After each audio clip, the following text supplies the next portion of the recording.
Okay, kung gusto nyong malaking sahod, mag-apply na lang kayo sa South Korea, Japan o kaya Taiwan. Yan, malaki ang sahod ng mga yan, lalo sa South Korea.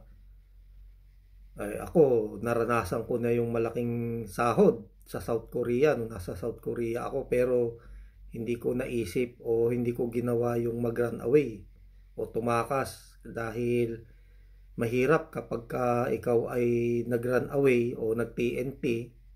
Kapag nahuli ka ay ikukulong ka dyan, tapos ikaw pa yung bibili ng sarili mong ticket. Kaya sabi ko sa mga gustong mag-run away, dapat may pera ka, dapat meron kang siguradong matutuluyan, dahil kung wala kang pera at wala ka pang matutuluyan ay talagang mahirap.